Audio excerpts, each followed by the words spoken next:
Welcome to the Sports Council. There's a lot of, I wouldn't say animosity, but that's a game that you circle on your calendar. Yeah. Buns Kano. Yeah, whatever. Yeah.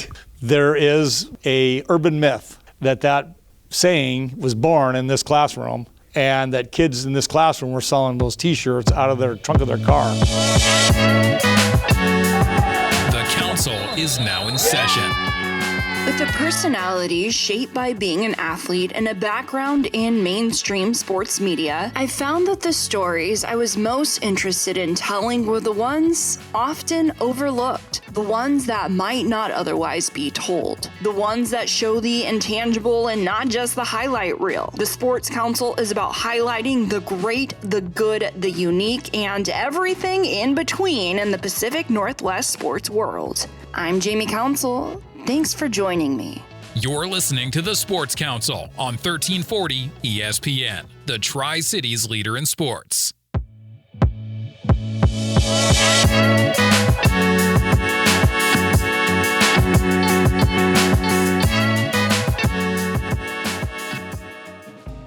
My name is Mike Neidhold. I'm the former, sounds weird, head football coach at Richland High School, and I'm currently teaching here at Richland in this classroom, and I'm the current golf coach. Last week we heard from Mike Neidhold as he made the decision to step down as head football coach of the Richland Bombers. We also talked about what being a Bomber means to him. Today is part 2 of the Sports Council's interview with Mike Neidhold.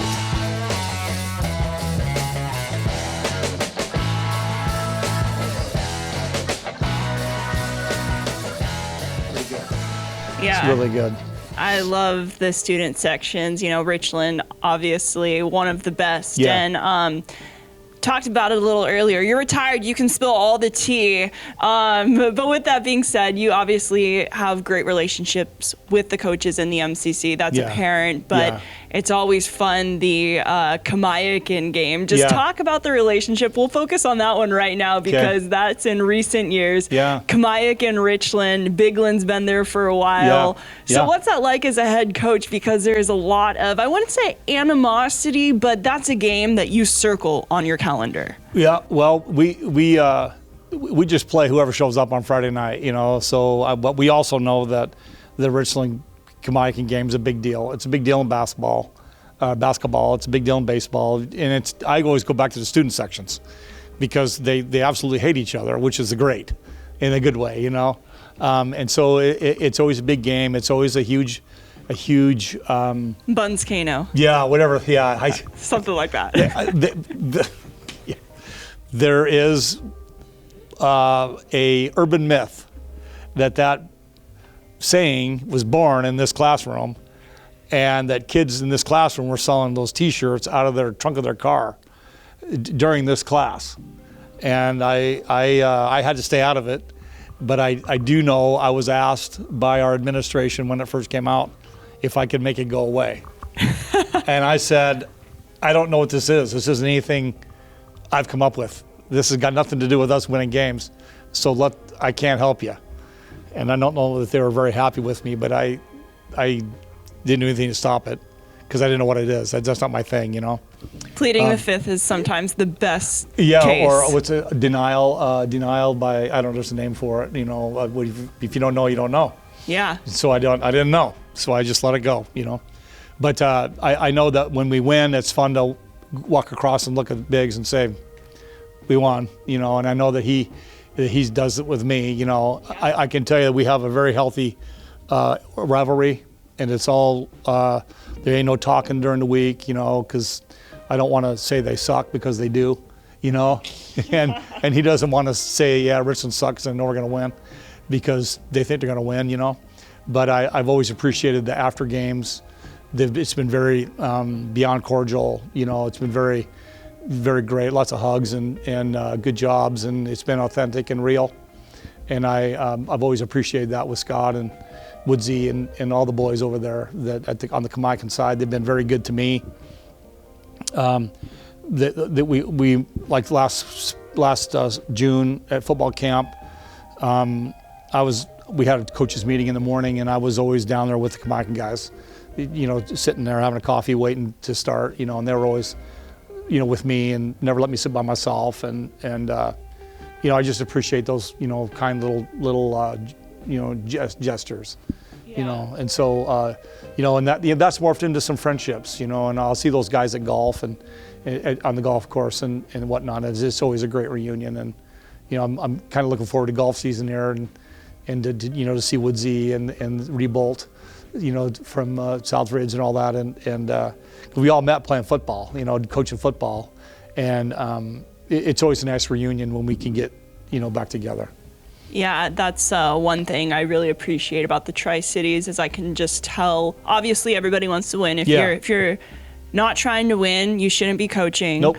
But just the fact that you guys are going to leave it all out on the field, and then you'll be talking about brisket on Monday, type of thing. For sure. And did you have any run-in with any coaches in the MCC prior to coaching? I don't know the timeline. Some of them are from the Tri-Cities. So I guess going back a little ways, is there any fun timelines that match up here? So you mean run-ins? You mean like what do you mean? I guess. Did you coach any of them? Did you coach against any of them prior to being head coach? I don't know the timelines if you would have played with any of them. I was an assistant coach here for a long time, so I know the Rebolts, Spencer and Tony, they're Southridge guys, and I know they played for Kennewick back in the day when the Kennewick-Richland game was played in the old Lions Den over there. And we got into our teams got into a huge fight. And the Rebolts were playing, and Spencer was hurt, and he was charging out on the field, and his coach Bartlett grabbed him and put him in a horse collar and shoved him to the ground so he couldn't get into the fight. But I do think that one of the guys, it might have been Tony or Ryan Redding, punched my brother and gave my brother a huge black eye. My brother Joey was a DB coach then, and that was the beginning of some bad blood with the Lions, and the Rebolts ran on that as players, and I was a coach. I coached against Woodsy, Jason Woods he was at Kamaikan or Kennewick, I can't remember. Unbelievable plays. These guys were all, I remember them as players because they were fantastic, unbelievable players, and they all went on to play college ball somewhere and do really well. But I coached against Woods, Drew Bledsoe, Walla Walla. I coached against him when he was a high school kid, and I mean, that was fun. That was a lot of fun. Kerry Conklin at Eisenhower. I mean, these guys are NFL. Went on to play in the NFL. I'm sure I'm missing a few guys, but it's been fun to welcome those ex-players back into the, to sit in the coaching community. They're great guys, and I've always looked forward to meeting with them.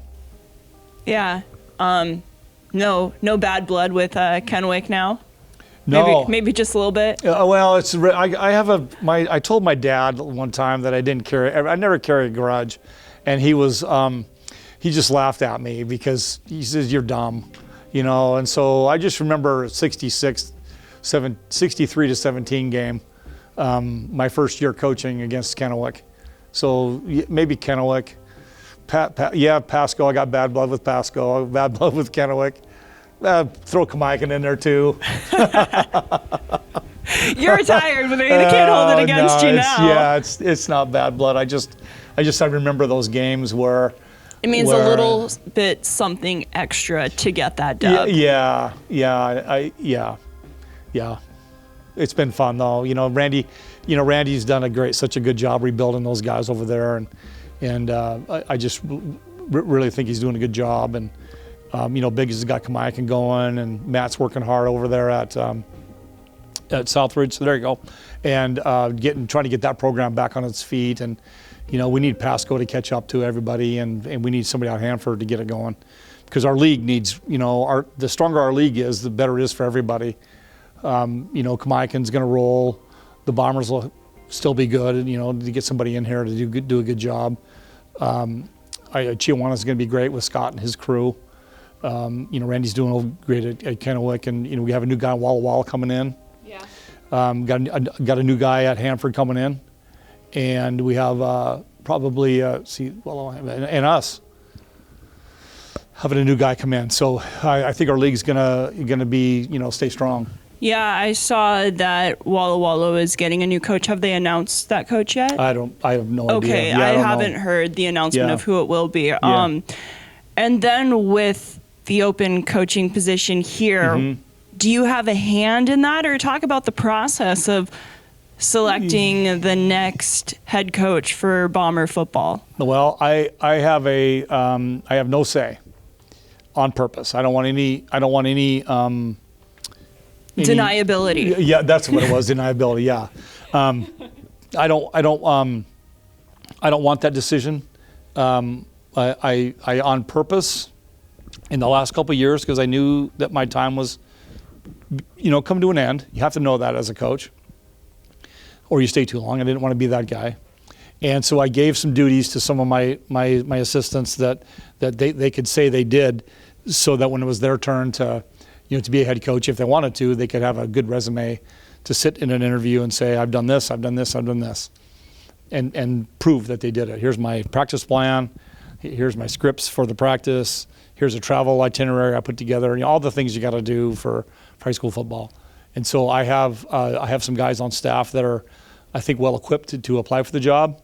I do know that I have stayed out of it, but I've talked to my boys, and I think the position closes next Friday, and then our athletic director will go through who he thinks are good candidates, and they'll have an interview process. I'm sure that there's other administration, and I'm going back when I interviewed a long time ago. I had an interview of some parents, some kids, and then a group of community members that were asking questions, of me, that had some football savvy, some football equity, to them. One of them played pro ball, whose kids went here, and another guy was, I think he was president of the Boosters, but his kids had gone through and kind of knew the Bombers and what it was all about. And so I imagine that they'll get their list of candidates. I'm sure there's interest out there. Richland's Paul Kimmel, who from Kimmel Athletic. I'm sure you know Paul Kimmel. Yeah. So he, in 2008, he came in here after I got hired, and he sat me down, and I'd known Paul just from being an assistant, and all that. He goes, "Congratulations," and I'm like, "Thanks, Paul. This is weird." He goes, "It's a big job," and I'm like, "What do you mean?" He goes, "The Richland job is big," and I'm like, "Well, yeah, because it's Richland. I went here." He says, "No. Everybody knows about Richland. Everybody knows who's the head coach at Richland and what you're doing. When they look at scores on Friday night, they look at what did Richland do? Oh, okay. Then they go on with their business." And that has always rang true with me. That's a big job and a good job, because this place is wonderful and they got all kinds of resources and people should want to come here. So I would imagine that there's interest out there in the community somewhere, from people wanting to move up and wanting to give this a try, So somebody they'll pick who they think can do it, but they better. I hope they choose wisely, because there's a lot. X's and O's are one thing, but it's the bomber. Respect all, fear none, and Mike Murphy and the community that they need to understand. And I think I did good on that.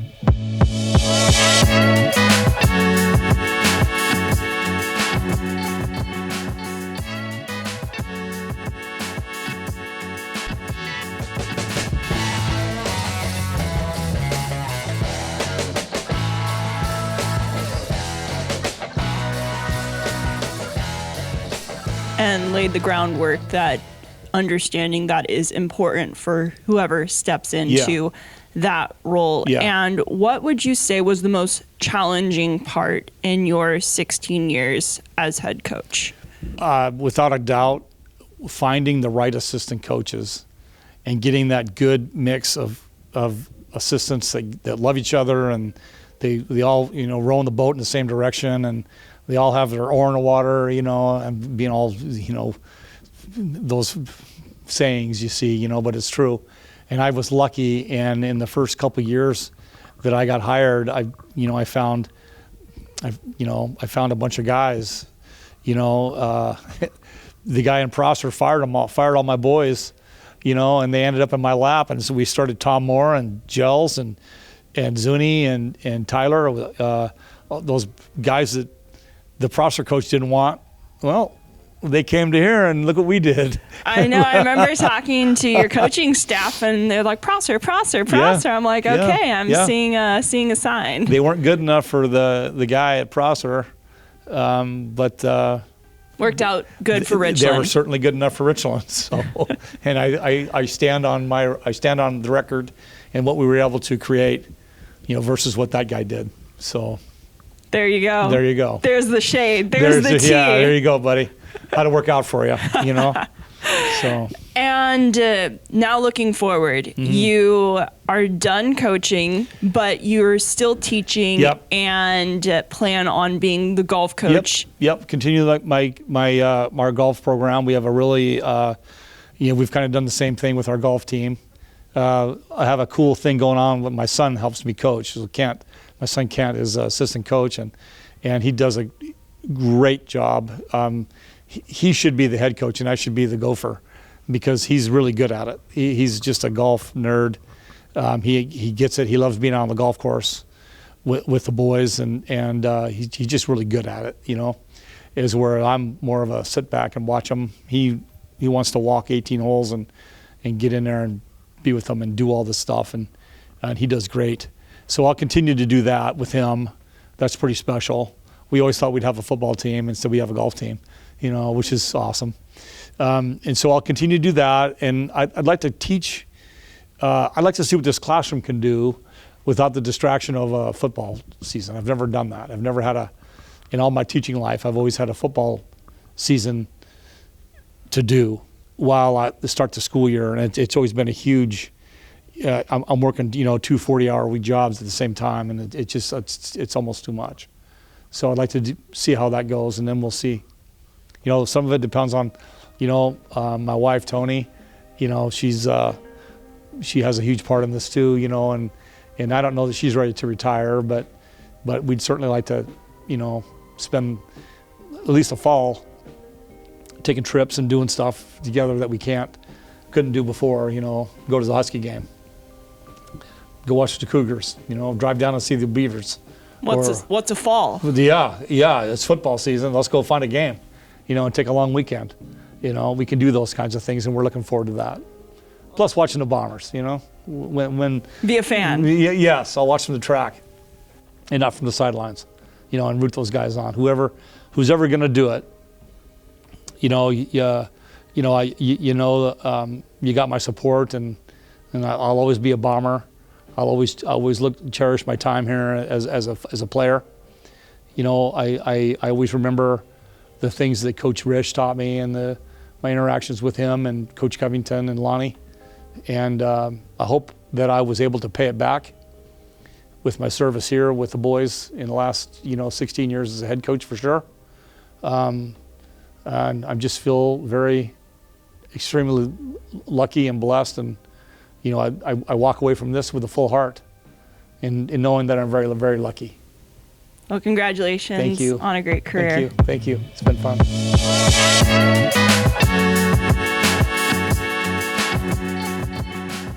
Well, that wrap up this week's show of The Sports Council. Thank you for joining me on 1340 ESPN, your Tri-Cities leader in sports. A reminder, The Sports Council happens 4 times a month, 11:30 a.m. on Thursdays. You can listen to this show not just over the airwaves at 11:30 on Thursdays, but also on demand at 1340ESPNradio.com via podcast. Wherever you get your podcasts, just search for The Sports Council, and it's also available via YouTube. So lots of ways to listen to the Sports Council and support our local sports community.